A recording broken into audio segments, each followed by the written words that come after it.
Assalamualaikum warahmatullahi wabarakatuh. Selamat datang di channel YouTube saya. Untuk kali ini saya akan menampilkan sebuah video podcast untuk memenuhi tugas bahasa Indonesia saya dari Bu Dosen Anis Dwi Winarsi, SPD MPD. Selamat menyaksikan. Selamat datang di podcast Duar Duarma. Halo, apa kabar semua penonton sekalian dimanapun kalian berada? Saya doakan semua dalam kondisi baik-baik saja di masa pandemik seperti ini. Ada pepatah bilang, tak kenal maka tak sayang.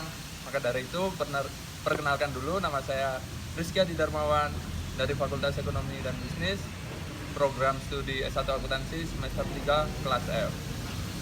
Nah, untuk kali ini saya tidak sendirian. Saya akan mengundang seseorang yang cukup banyak prestasinya, dan dia adalah seorang ketua umum di UKM Sinedek di Unmer Malang. Langsung saya panggil aja orangnya ya, Mas Akbar. Halo. Ya. Halo. Halo Mas Akbar. Halo. Gimana kabarnya? Alhamdulillah sehat. Ya, dari info yang saya gali-gali, Mas Akbar ini menggeluti di dunia perfilman. Benar banget. Nah, sekarang kan dalam masa pandemi seperti ini, apa Mas Akbar tetap memproduksi film? Oke. Sebenarnya masa pandemi adalah masa yang paling sulit ya, khususnya kita yang pelaku film, terutama kita kerjanya kan di lapangan. Nah, itu. Apalagi pandemi benar-benar menguras waktu dan tenaga kita, terutama membatasi gerak dan inisiatif kita untuk melakukan sesuatu, terutama di dunia perfilman.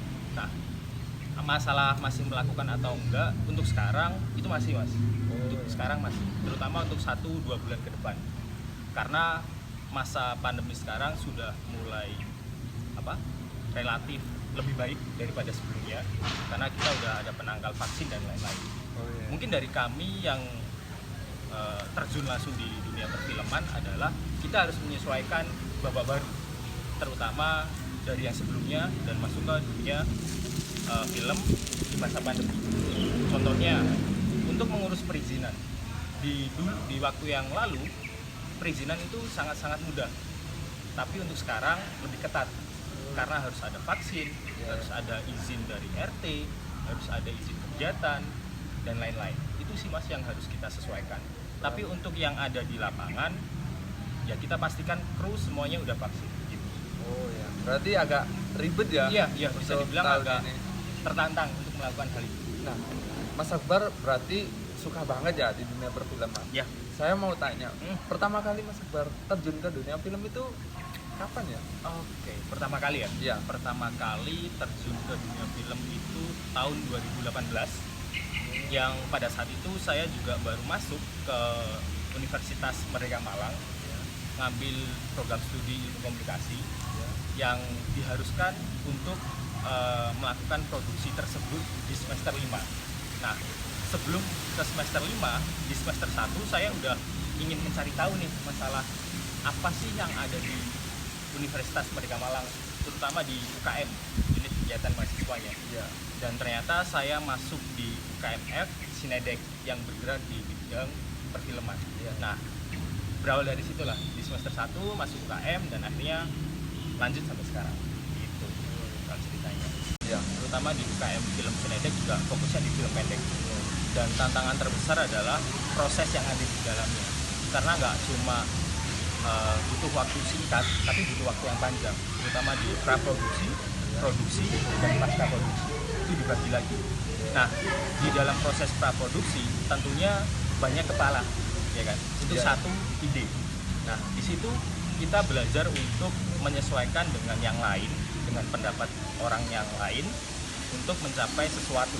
Nah, disitulah tantangannya, karena terlalu banyak orang, tapi di situ proses yang terjadi, kita bisa diskusi, kita bisa berdebat, sesuatu yang positif, betul-betul itu. Nah, terus masuk ke produksi. Tantangannya kalau di produksi adalah nanti kita juga bertemu dengan orang-orang baru. Contoh, talent yang dipakai waktu produksi. Kita juga bertemu dengan orang yang ada di sekitar lokasi produksi, lingkungan masyarakatnya seperti apa. Nah, itu yang menjadi tantangan. Belum lagi masalah teknis dari produksi itu sendiri. Kamera, lighting, sound itu juga biasa jadi tantangan buat kita. Nah, ditambah lagi satu lagi itu pada masa pandemi ini tadi yang jadi tantangan waktu produksi, urus izin dan lain-lain.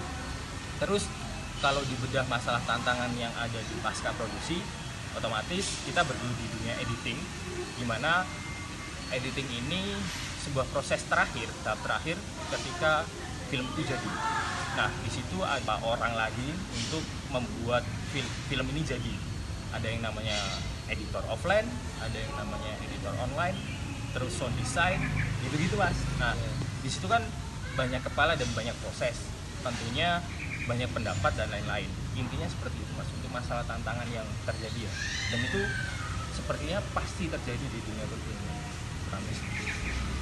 Di balik tantangan tersebut pasti ada kan kesan-kesan atau yang berkenang lah di hati kita dalam pembuatan film. Itu dari sejarah Mas pembuatan film, ada nggak sih momen-momen yang cukup berkesan? Bisa dibilang kayak gimana?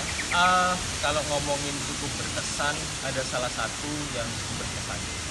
Selain dari banyaknya kesan-kesan yang terjadi di dalam proses pembuatan, karena background saya adalah penulis naskah. Nah, saya cukup bahagia dan cukup berkesan ketika naskah yang saya buat itu dibaca oleh talent. Ketika naskah saya dipahami oleh talent, dari karakter yang saya buat didalami oleh talent, itu yang sangat-sangat berkesan.